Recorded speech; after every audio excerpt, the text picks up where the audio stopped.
তুমি দোয়া করো, রাতে কেঁদে ফেলো, তবুও কোনো উত্তর পাও না, তাই না? মনে হয় আল্লাহ শুনছেন না। আসলে আল্লাহ সবই শুনছেন ভাই, শুধু আমরা বুঝতে পারি না কখন তিনি উত্তর দিচ্ছেন আর কখন তিনি আমাদের গড়ে তুলছেন। কখনো ভেবো না তোমার দোয়া বৃথা যাচ্ছে। হয়তো আল্লাহ এখনই তোমাকে দিচ্ছেন না, কারণ তিনি জানেন যে সময়টা এখনো ঠিক নয়। তুমি দোয়া করছো, কিন্তু আল্লাহ অপেক্ষা করাচ্ছেন তোমার মঙ্গলের জন্য। আসসালামু আলাইকুম ওয়া রাহমাতুল্লাহি ওয়া বারাকাতুহু।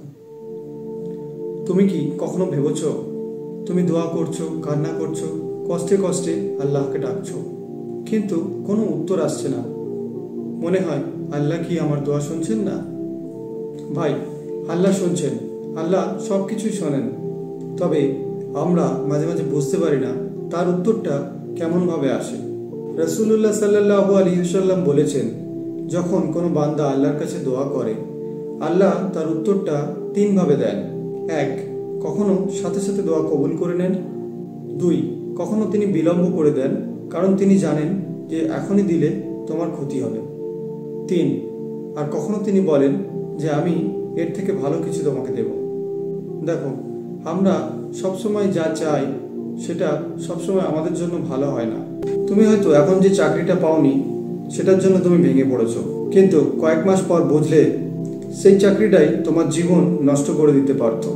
এটাই আল্লাহর পরিকল্পনা, যেটা আমরা তখন বুঝি না, পরে বুঝি। আল্লাহ কুরআনুল কারীমের সূরা বাকারার মধ্যে বলেছেন, হয়তো তোমরা কোনো কিছু অপছন্দ করছো, অথচ তাতেই তোমাদের জন্য মঙ্গল রয়েছে। এই আয়াতটাই আমাদের চোখ খুলে দেয়। আমরা শুধু মুহূর্তটা দেখি, কিন্তু আল্লাহ দেখেন পুরো জীবনটা। তুমি যখন কাঁদো, ভেবো না তোমার কান্না বৃথা যাচ্ছে। প্রতিটা দোয়া, প্রতিটা অশ্রু আল্লাহর কাছে সংরক্ষিত আছে। মনে রেখো ভাই, যে বান্দা দোয়া করতে করতে ক্লান্ত হয় না, আল্লাহ কখনোই তার হাত খালি ফেরান না। তুমি হয়তো ভাবছো আল্লাহ দেরি করছেন, কিন্তু না, আল্লাহ সময় নিচ্ছেন তোমার জন্য সঠিক মুহূর্তটা আসা পর্যন্ত। তাই কষ্টে থেকেও বলো আলহামদুলিল্লাহ, কারণ সেই কষ্টটাই তোমাকে আল্লাহর আরো কাছে নিয়ে যাচ্ছে। তোমার দোয়া কবুল হবেই ইনশাআল্লাহ।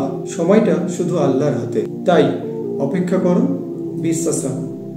আমরা সবাই আল্লাহর প্রতি ভরসা রাখবো, ধৈর্য ধারণ করব এবং অনেক বেশি বেশি করে আল্লাহর কাছে দোয়া চাইব ইনশাআল্লাহ। আসসালামু আলাইকুম ওয়া রাহমাতুল্লাহি ওয়া বারাকাতুহু।